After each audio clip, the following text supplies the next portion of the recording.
We have, let me see if I can get them in order here. Just gonna go by the screen. Well, why don't we start with just Anna? Anna's in the middle, I think. Anna Trachtman? Yes. Is that pronounce that? Anna's Director of Development for Haven Theater, okay? And she's a director, producer, and arts advocate, originally from New York City. And she holds a degree in directing and arts management from Emerson College and a master's of nonprofit management degree from DePaul University. She's currently Director of Development for Haven, a storefront theater company in Wicker Park. She also works as the Managing Director of the Art Services Service Organization, Directors Lab Chicago.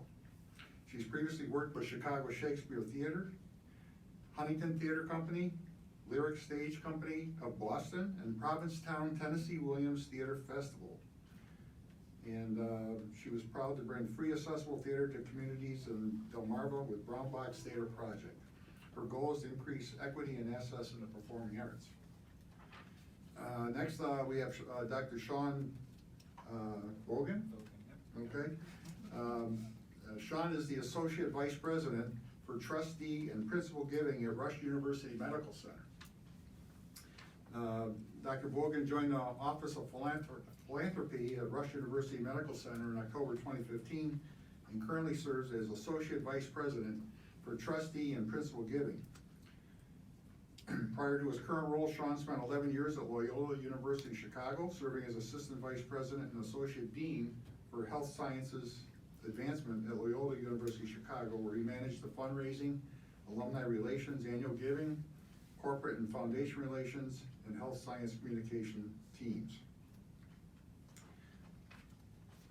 Mark Loux? Loux. Loux. It's like hitting your thumb with a hammer. You get the ow.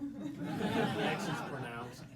Some people, when they meet me for the first time, said it was like hitting their thumb with a hammer. Okay, good. So Mark Loux is Vice President at ResourceOne Fundraising Group.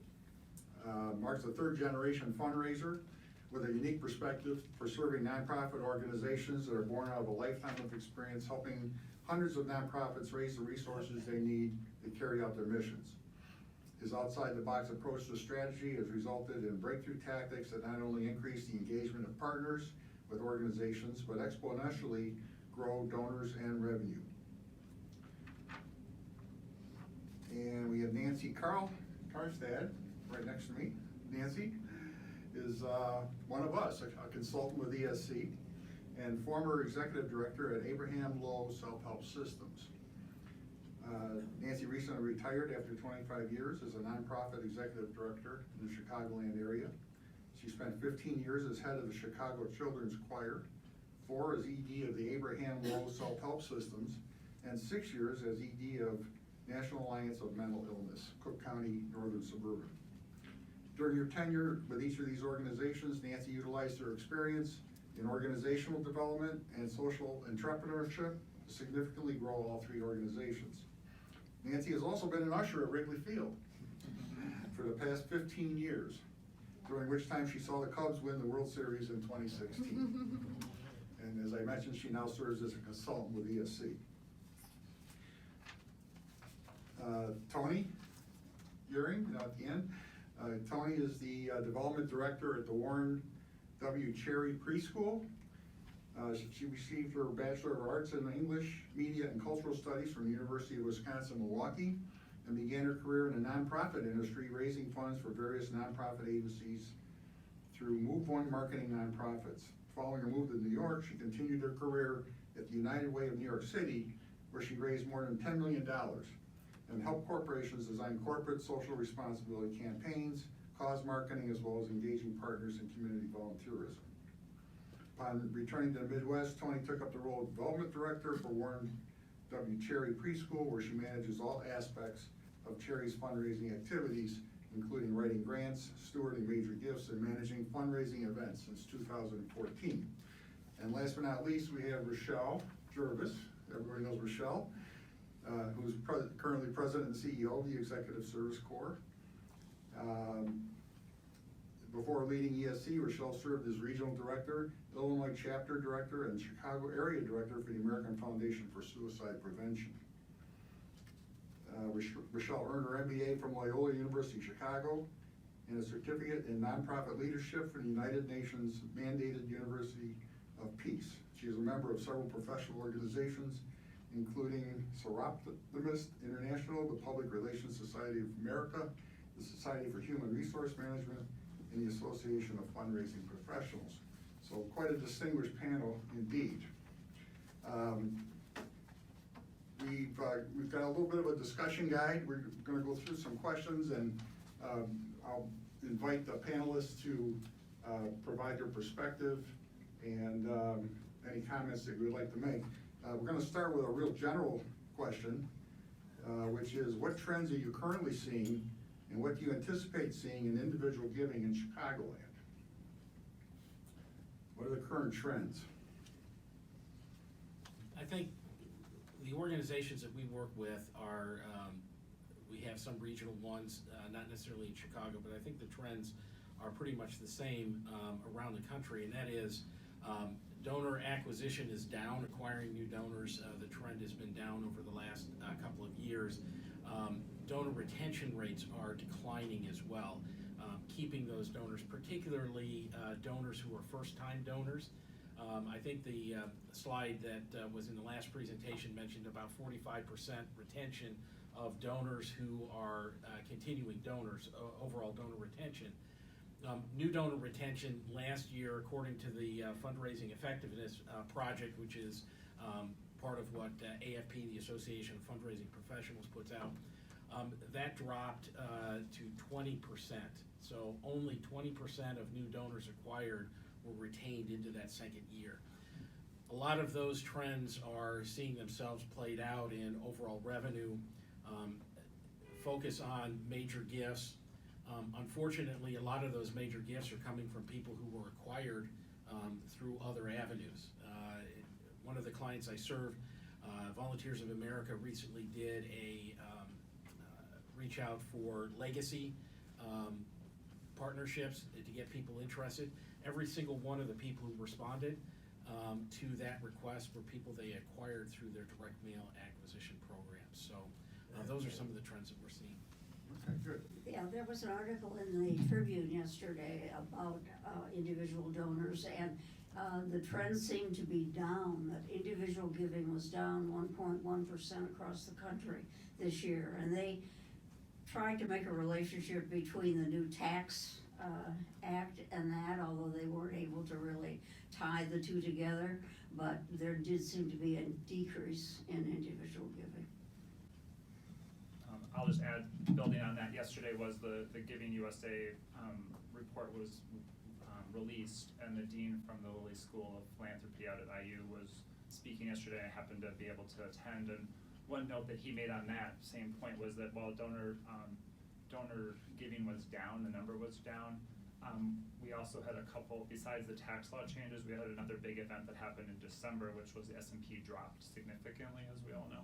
And so they're not quite sure if there's a correlation between the tax law. I found this interesting, just take it for what it's worth, but they weren't sure if it was the tax law result or if it was the fact that the S&P dropped and people year-end giving was down because they were concerned about we were headed into a recession and doom and gloom, and so giving went down a little bit because of that. So he was suggesting that organizations consider looking at a 2-year or 3-year trend, because while donors were down last year from 2017, it was still up or stable from 16. So maybe looking at the trends for a couple of years may help even things out just a tad. Take it for what it's worth from that perspective. But I just want to add, along the same lines as we've also seen within our major gifts portfolio, our givers giving differently. So a lot of them have gone to having a donor advised fund at Evanston Community Foundation or a similar type of foundation. So they're still giving, but they're trying to find a way around the tax law. Yeah, I'm very tall, sorry. So I am in the privileged position of getting to interact with a lot of executive directors of nonprofits who are based or have a major office in the Chicagoland area. And I have heard from them that in addition to having less individual gifts and smaller gifts and a harder time retaining donor engagement, they're also seeing significantly less participation in membership and event programs. And so those have traditionally been ways to raise awareness about missions of organizations, bring in new friends, keep donors active, and those have seen a significant decline over the last 12 months. And there's been some very public examples of that, which I won't put out because I'm not in the business of throwing shade, but I'll just say that that's a serious problem for our local nonprofit community. Do you want to add anything, Anna? Not really. I mean, my organization is very new, so we're just sort of beginning an individual campaign as of this past November. And as a small arts organization, we rely mostly on smaller gifts. So our largest gift is $20,000, and that's after years of family engagement. But I think one of our biggest issues right now is just inflation within ticket prices.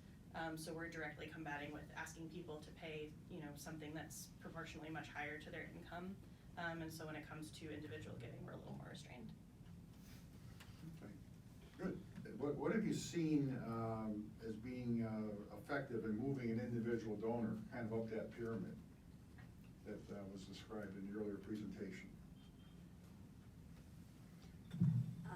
When I was with the Chicago Children's Choir, we established a program where donors could adopt a singer. And they could pay for their red jacket, which was the symbol of the choir at the time.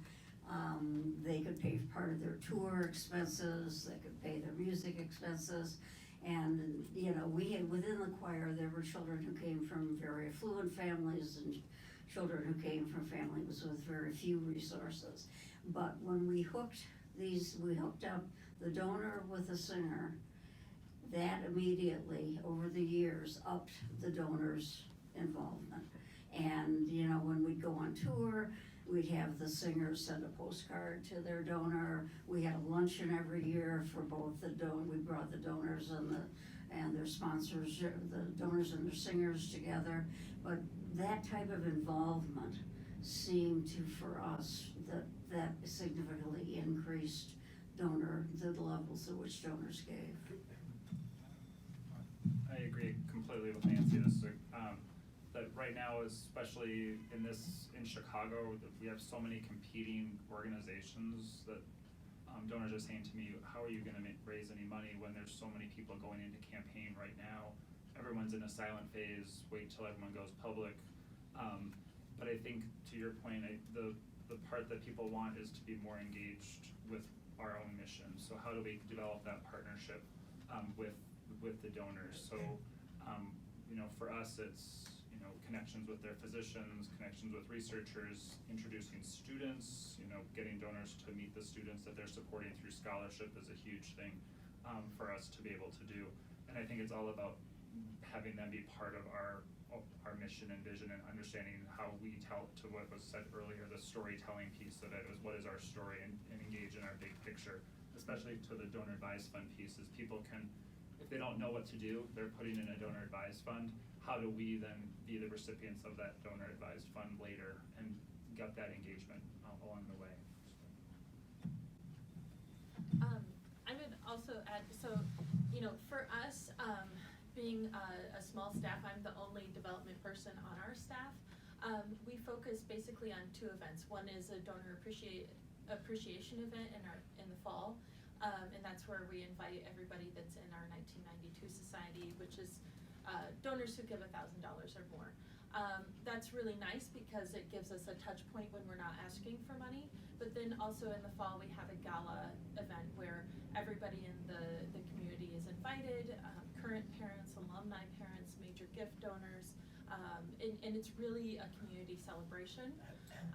So both of those are useful, but I think what is most impactful is when people come in our doors. And we're lucky that our current parents are coming in our doors every day. So you spend a few minutes in a classroom and you've made a compelling case. You can see what the children benefit from our school.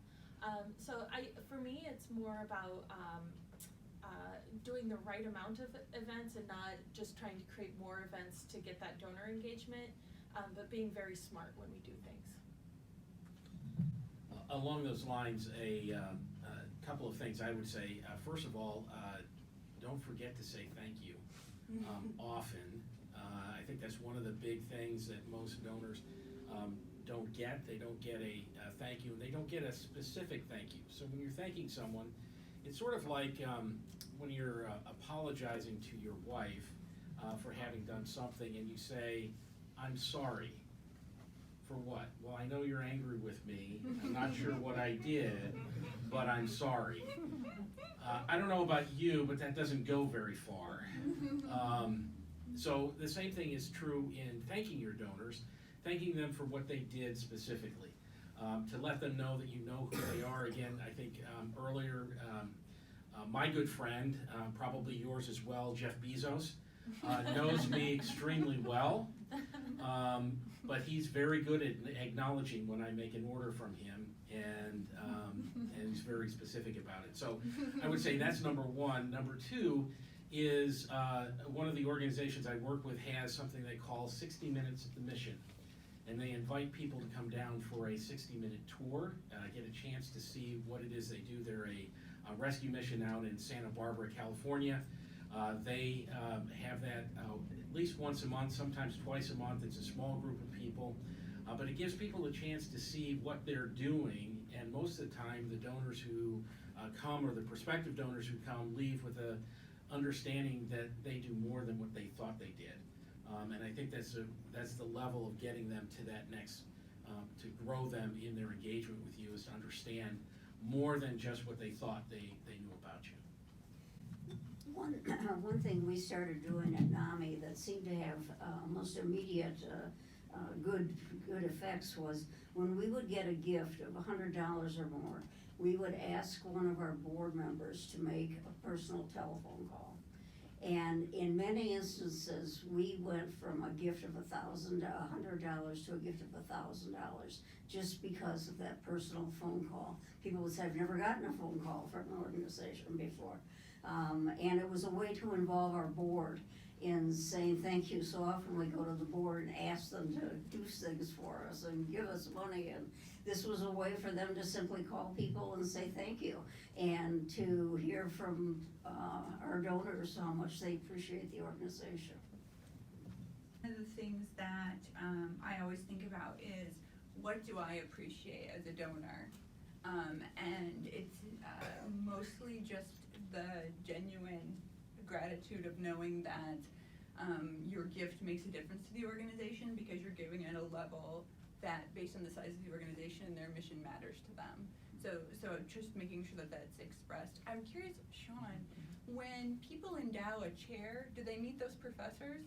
Yes. Okay, I was curious if that's, or if that's all done in trust. Yeah, what Do you wanna- Rachelle's speaking to at academic institutions, a professorship is one of the highest honors a faculty member can have, and yes, when we get a gift like that, we reach out annually with financial reports on that endowment, and then we have a fuller, longer narrative report that goes along with it in the spring. We're trying to make a couple of touches. Sometimes everyone wants to package everything into like one touch. But we're finding that it's actually, if we can split it apart, it is a little more effective. And the transactional piece, the financial statement, what looks like you get from your bank, that we're sending out as soon as we can at the end of the fiscal year. The narrative report then can come a little bit different. It gives us two opportunities to share with them regularly what's going on. But when a new chair is named, we also have a bigger ceremony that includes leadership, and invite the donors to that to meet their new professorship the professor that they've been supporting. So yes, anytime we can do that with endowment stuff, we're always looking for opportunities to engage with the endowment piece so we can grow the endowment more. So as an arts organization, a lot of what we're doing with donors is just showing people the sheer number of people and diversity of skills and experiences that it can take to put on a performing arts project. Even if there's only one person on stage when you come to watch the actual performance, there could be 30, 40, 50, 100 people involved in having gotten it from that very first meeting. And so we've been trying to make our entire process as transparent as possible and bringing donors in at every single stage of the production process. So we've been inviting donors to first rehearsals, to first music rehearsals, to techs, to backstage tours of our building. This is something that's happening kind of universally in the performing arts, but especially for Haven, because our mission is very much focused on individual artists as opposed to our own company. So we work with hundreds of artists in a given year, and we've actually been talking a lot about what you mentioned about that idea of directly investing and pairing one donor to one artist and building that relationship. So I'm excited to hear that that worked for you. Tips would you give to an organization to minimize individual donor churn? And then secondly, do you have any recommendations for how an organization can reactivate a former individual donor? So when you've lost your individual donors, how do you get them back? I've had a couple instances, you know, the first one that I can think of is, it's actually not major gifts, but when I worked for the United Way of New York City, we had a relationship with Target, and there was something done institutionally where they didn't feel like they were getting enough attention. So when they became my client, I did everything I could to get as much face time with them, to thank them in every way, every creative way that I could think of, and let them know that we were sorry for the mistake that we had made in the past. I was able to bring them back in and re-engage them, get them involved in, you know, not just their giving campaign, because that was done at the higher corporate level in Minnesota, but to get them actively engaged in volunteering and, you know, having, coming to our leadership society, that we had a young leaders affinity group, that sort of thing. As far as preventing that from losing a donor, I think what I did recently, so we have, since we are a preschool, every once in a while we'll have a parent that has a pretty significant gap between two children, and they'll have a gap year. And so we have a parent who, I've gotten her up to a gift of about $3,500 annually. And next year she's having that gap year. And so I asked her when I saw her last time, so what can I do to best steward your gift over the next year? She's currently pregnant, so she's about to be the mother to 4 children, and she knows that next year is gonna be a really busy year for her personally. And she told me, you know, I can't be involved as a volunteer like I have been in the past. She's been a board member. She does a lot of volunteering in the classroom, that sort of thing. And I said, well, what would be meaningful to you? She's like, you know, I just want to know what's going on at the school in the meantime. So I've gotten her plan that I'm going to reach out to Helen periodically and just say, hey, you know, this is what's going on right now. We miss you. We can't wait till you're back next year. Anything else? I would just say, of course, I agree with everything Toni said. I think the tricky thing for so many nonprofits is that communication and individual contact are the most effective, but they're the things that they have the smallest bandwidth to do.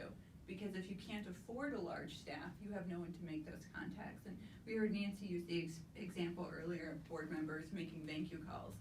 It's tricky to engage volunteers in solicitations and thank yous because they're afraid to ask people for money, and then they're embarrassed to thank them for it, which makes no sense at all, because it's been my experience that people like to generously support the things they believe in to the extent that they're able to do so in their time, in their talent, in their treasure. And so it's okay to ask someone and hear no. To Toni's point though about communication, it's not always how things are asked, it's also who does the asking.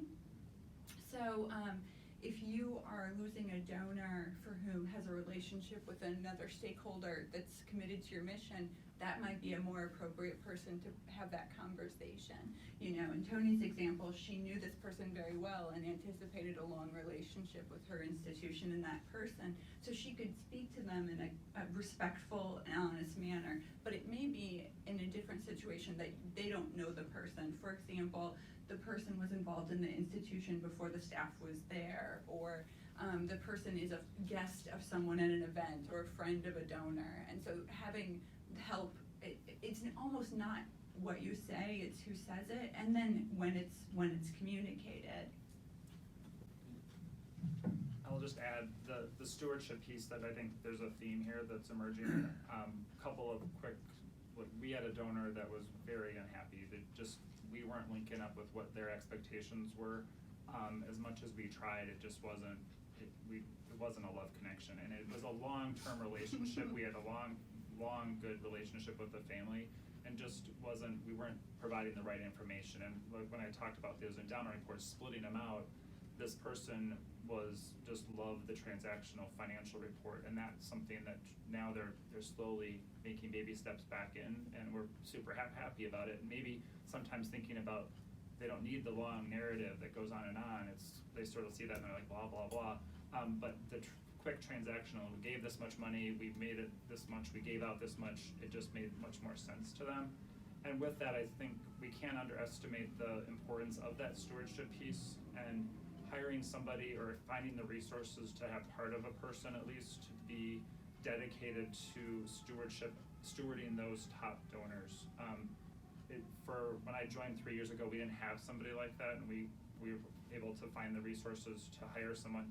And it's not creating new content necessarily, it's talking to the marketing people, the communications people, the executive directors, finding the information that's out there and taking it and putting it through the magic box and spitting it back out, very personalized to that one person that can do it the right way. So it's not content development and trying to make something else up, it's finding the stuff that's out there and packaging it the right way for that person, whether it's from our institution or from another place. Like, hey, you're interested in Parkinson's disease, or I just saw this, I thought you might be interested in, even though it's coming from Johns Hopkins or some other place. So think about that from where to put resources. A gift officer can raise money, but a stewardship person can contribute to that just as much sometimes. I think one of the things, our organization works more at the mass communication level, not at the major gift level. So talk a little bit about that. One of the things I would say is the definition of what a current donor has changed over the last 30 plus years. Not only are donors giving differently, they're giving out of discretionary income rather than disposable income. The younger the donor, the more involvement they want to have, and that begins with the baby boomer generation and goes younger. They're looking at, they're giving as an investment rather than as a charitable, just a straight up charitable gift. But looking at donors who are approaching that period of lapsing, I used to look at donors as a current donor if they've given in the last 2 years. There is a behavior that happens at 12 months, your donors are gone for the most part. If you let them get past 13 months, trying to bring them back is really difficult. So beginning, look at 7 to 9 months from their last gift is begin communicating with them. The second thing is donors often give in the same way they gave their first gift, to the same offer and to the same method. So if they gave through the mail through their first gift, you're likely to retain them or get that retention gift through the mail as well to the similar offer if you have different offers that are happening outside of an annual campaign. I think the other element to reactivation can be something that I know for many people is perhaps a 4-letter word, even though it's a lot more than 4. That's telemarketing. Having somebody make a phone call, even if it's an outside paid professional, doing that. The biggest important element for a telemarketing campaign is to have a reason to call outside of, I haven't gotten a gift from you. And we need to be very careful in terms of how we use information, particularly in terms of communicating to donors who may also be volunteers. Oftentimes we communicate and say, we haven't heard from you in a while. Euphemistically, what we're really saying is, you haven't given a gift in a while. And particularly donors who volunteer, that coming from a executive director or president who may have seen them last week when they were on site, doesn't feel very good. It's a disconnect, and I think that's the other part, is being able to communicate things like when you made your last gift of $25 in June of 2018, it made this type of an impact. would you consider making a gift again? Those are the types of things that you can do to help retain donors. One, acknowledging that you know who they are, but second, really just tying back into the specifics of what you'd like them to do. I think when I was doing my graduate work, one of the things that was most interesting to me was the number of nonprofits that should really read up more on stakeholder theory, because it's amazing. You can read any board source report and see the sheer number of board members who are willing to admit how little they engage with their stakeholders. That something like 90% of board members say that they don't ask their stakeholders for opinions when they make large organizational decisions. And so for me, I recently, Directors Lab Chicago, which I run, I'm the managing director as a volunteer, and I took over from someone who had not engaged with an outside donor in 12 years. And I flew to New York and met with that donor, who is our one and only singular donor for our summer intensive program. Just by telling them what we had been doing, where we had shifted, why we made the leadership transitions we did, instantly brought them back up to speed with us. And it's amazing to me, and I know it's a capacity issue, but people are so willing to admit that they do not talk to the people who are direct service recipients of their nonprofits. And we're a baby organization, so I can't talk to churn yet. I'll know in the fall how much churn we had. But, you know, I would really like to think that this would be less of an issue if it was that kind of ongoing communication, but also that recognition that there's more reciprocity there than we always acknowledge. Have you used monthly donor programs to get individual donors to give continuously? What have you tried, and how has it impacted your overall individual donor engagement and levels? Monthly donor programs, anybody? I mean, I know other performing arts companies that do, and obviously we have a subscription model at a lot of performing arts institutions. My theater does not. But there are several arts organizations now that are realizing that there is more to be gained from that continuous membership model, even if it's not based on a specific ticket.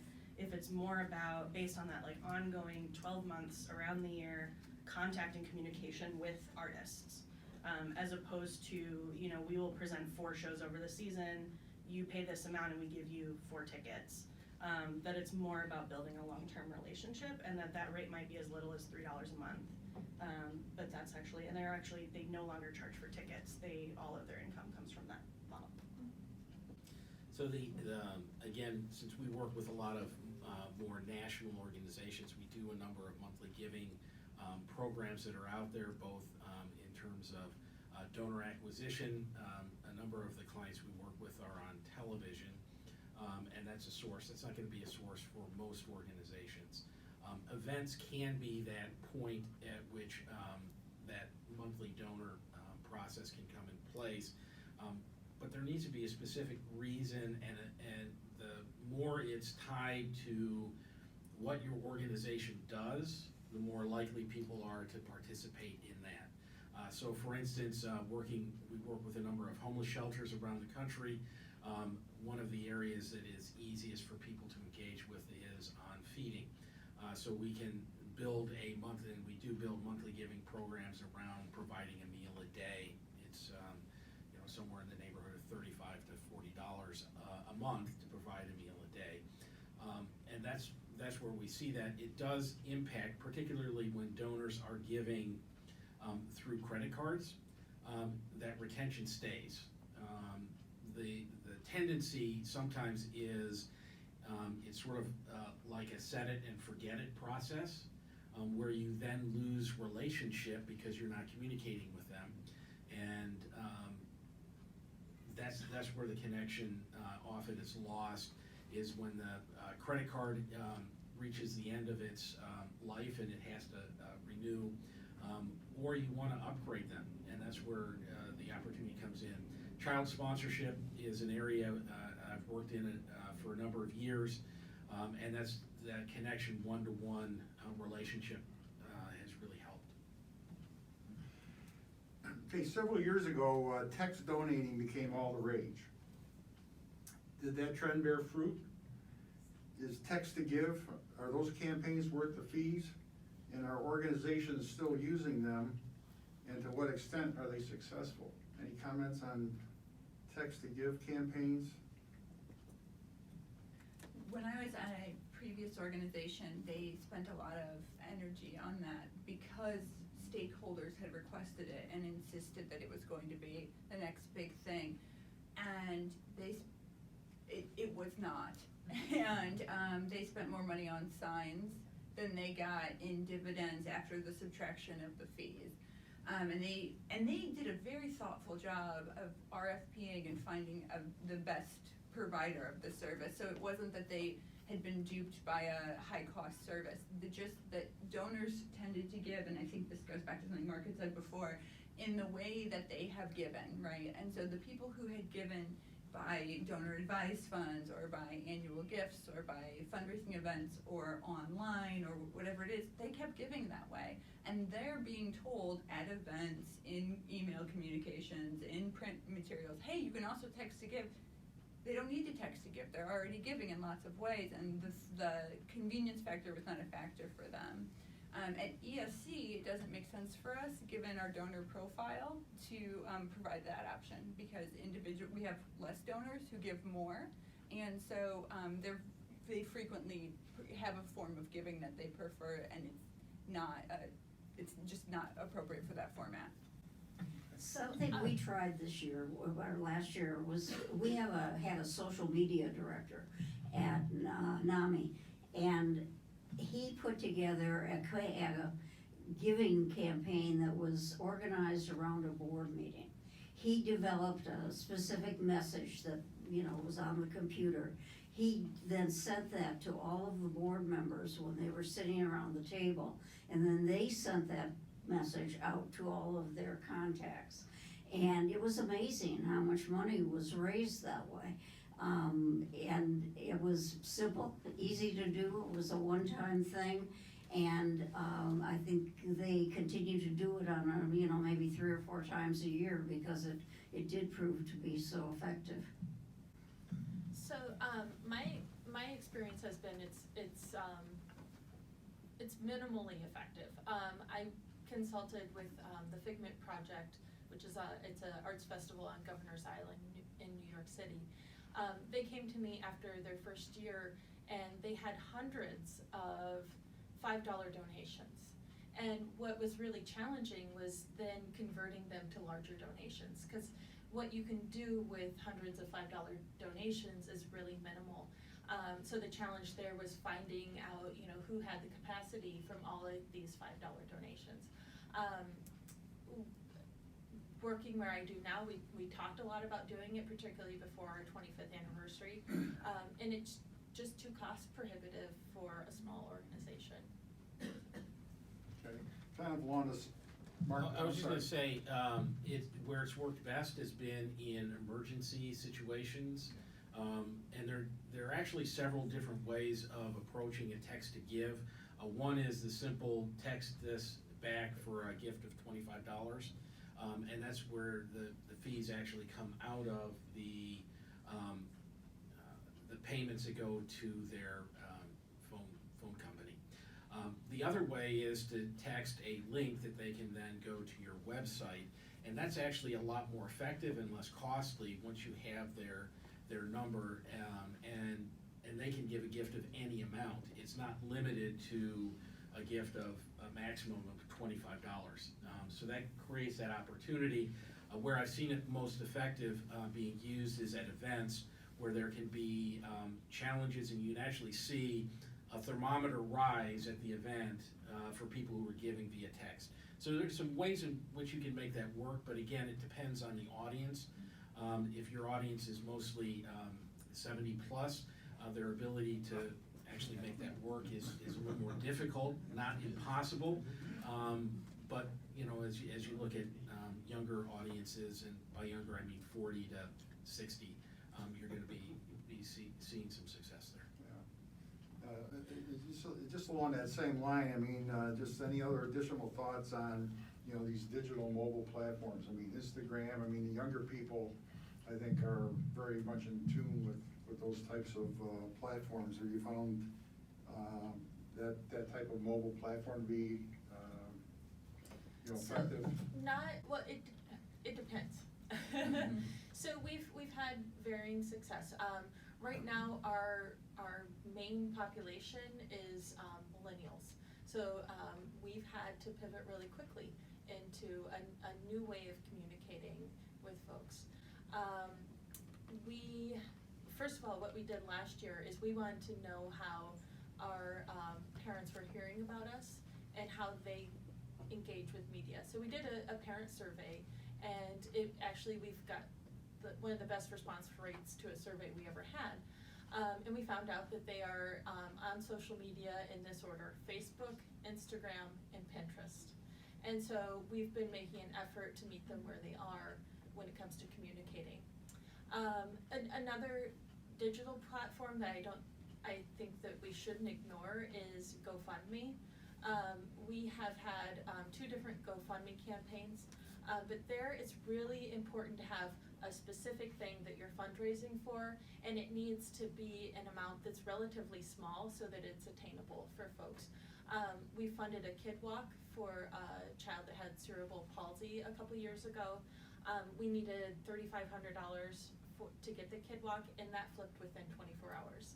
Now, we're currently doing a GoFundMe, partially because that one was so successful, for our play lot, which is a much higher ticket price. And that thing is going pretty slowly. So, and it really, it behooves us to have a very compelling story when we're using those digital formats. I would just want to say something about the generational difference. One thing that is really helpful to nonprofits is for donors and supporters to use their social media to help create a culture of giving and promote the organization. And people feel resistant to doing that because they feel like they're clapping themselves on the back, like, oh, look at me, I gave money to XYZ. But you, as a consumer, when you're looking at your social media, you expect organization XYZ to say, hey, give me money, I'm doing great things. But when your friends, family, professional network is saying, hey, I give, it does 2 things. One, it reminds everyone that we should all be making philanthropic contributions. The proportion of individuals in the country that give anything to charity is bizarrely small, and we all should be giving. Everyone at whatever level they're able to. But the other thing it does is it helps an organization expand its reach and reinforce its connections to stakeholders. So if that person is given, odds are either someone they're connected to has given before or could give in the future at whatever scale is appropriate for their budget. And so I would just encourage everyone that when they give a gift, that you don't have to brag about how much you gave.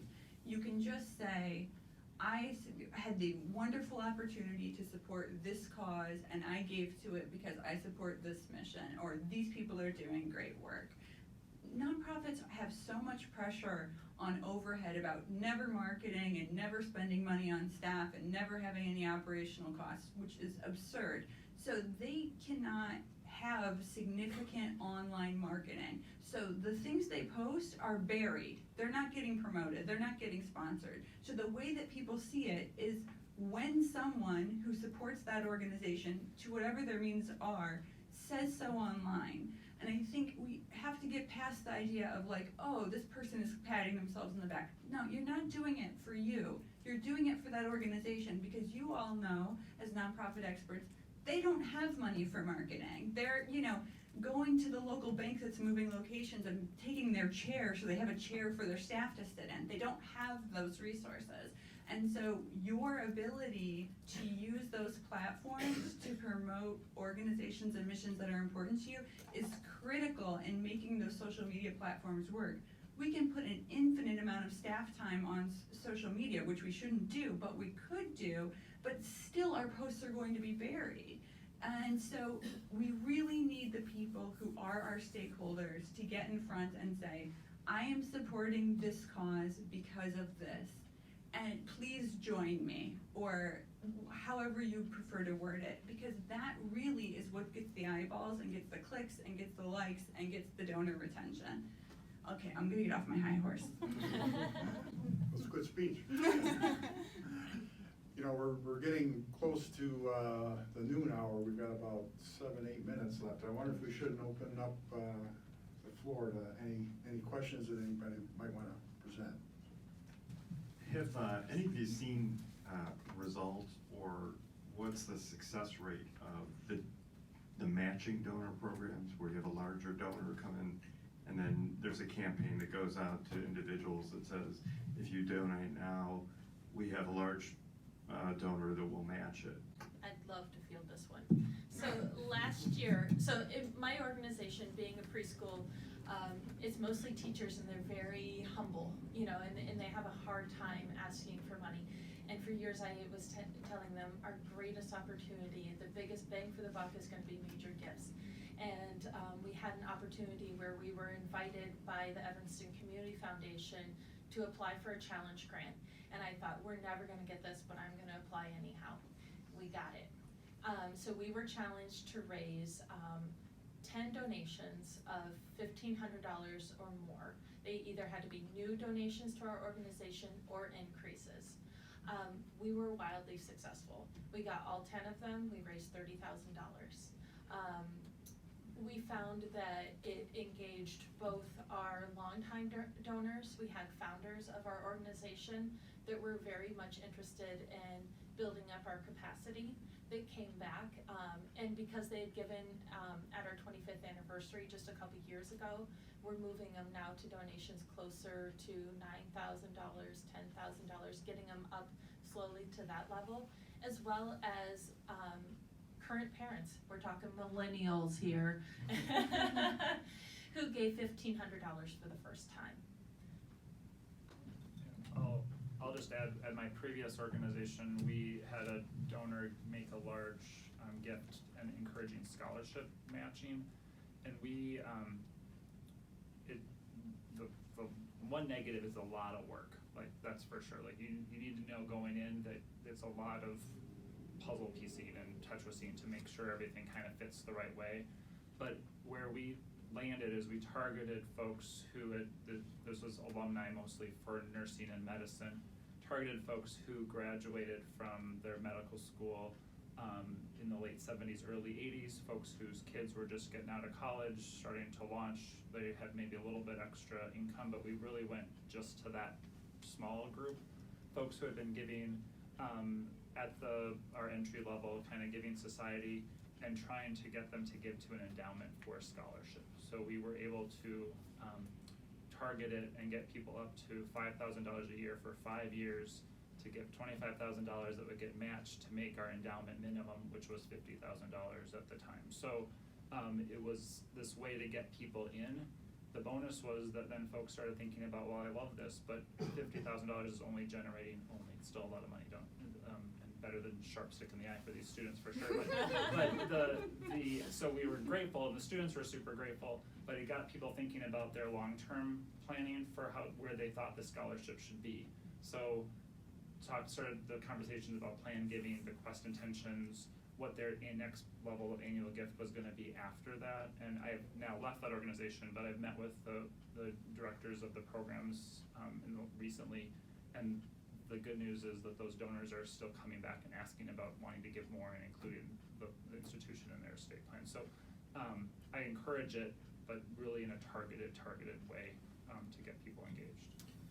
Our experience in working with a lot of different organizations is it's a very effective tool, particularly when it is a true match as opposed to a challenge, where there is a risk at losing a certain amount of dollars. It comes in there. I mentioned telemarketing earlier and having a reason to call. That's a reason to call. And I have a matching gift that unless you help provide for that, we won't be able to match the full amount. And the opportunity to double your money, more or less, is a strong incentive, particularly at the entry-level, mid-level donor range. And it's also another way to engage major donors in upping their participation as and making a matching gift. Do you ever go back and tell them we exceeded? Will you match what we exceeded? Yeah. So the question was, do we tell the donor that we've exceeded or met the match? The answer is yes. We do want to be able to communicate back. That's all part of building relationship with donors, particularly major donors, is being able to say this is what happened as a result, and not just reporting on the dollars that came in, but the impact those dollars had. Again, they're looking at it as an investment from a major gift perspective. They invested, let's say, $100,000. $100,000 was raised. Their $100,000 gift really had a $200,000 impact, and that's really the element that you want to be able to communicate back. Time for maybe one more question. Well, if there's no more questions, I have another rant. You have the floor. Thank you. So, and I'd love to hear everyone else's perspective on this. I was in a conversation yesterday with someone who runs a homeless shelter about donor policies, about disclosing donor amounts and gifts and how to communicate that and get opt-in. And it made me think of this thing that happened many years ago where I got an email, like a cash email from a nonprofit saying, I just want you to know someone made a major gift in your name to our organization. And I said, who? And they said, can't tell you. And I said, oh, they asked to be anonymous. I said, no, we just have a policy of not saying who. And I said, okay, I knew who it was. Many years later, I was thinking about what organizations I wanted to benefit from gifts in my daughter's memory when she passed in lieu of flowers. And I thought of all the organizations that had helped her in her short life. And there were 3 of those organizations. And one of those organizations was the organization that got a very large gift from someone who loved Constance very much, but didn't want to tell me who the person was or how much it was. And so I thought, they're kind of a pain in the neck. And it's really important to me when someone gives in my daughter's name or in my name, that later on, when they ask me to give to their charity, that I'm able to do that too. And that I know who they are so I can support their thing. It's just a matter of courtesy to me. And it's a priority to me. And I don't want to be in a situation where I'm arguing with them over that in the future. So I'd love to hear everyone else's thoughts on donor giving policies. I think it should be shared. I think my financial director gave you the runaround initially about it, and I said, why not? So, and it just personally, that's my feeling. If it's given in the person's honor, I think the intention is for them to know. So I wonder if it's different, Shawn, at a university? No, I mean, I would definitely say we should share it. If someone makes a gift in honor or a memorial gift, we automatically share everything that we can. The only time that it becomes a little bit of an issue for us in an academic medical center is because of patient information. So that's a whole nother, that would be an hour-and-a-half conversation. So, but the HIPAA rules would determine that sometimes. So, but I would definitely encourage people to share if they're willing. Maybe not necessarily the amount. That I can say like donor intent and donor, but I definitely we always share the name of the person if someone made a gift in somebody else's honor, but we don't share the amount. That's between the donor and their friend if they're making that gift.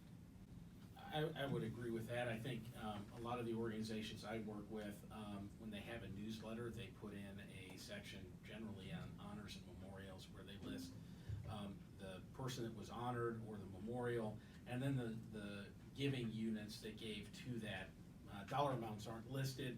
Sometimes an acknowledgement is sent out to the family of that with the total amount, not the individual amounts necessarily, but $50,000 was given in honor of a memorial of so-and-so or in honor of somebody's birthday. Those types of things I think are important, but also recognizing if you want more honors and memorials is to be able to put that out so that people know, hey, wait a minute, I can make this memorial gift. I can make this honorary gift. So those types of things are important.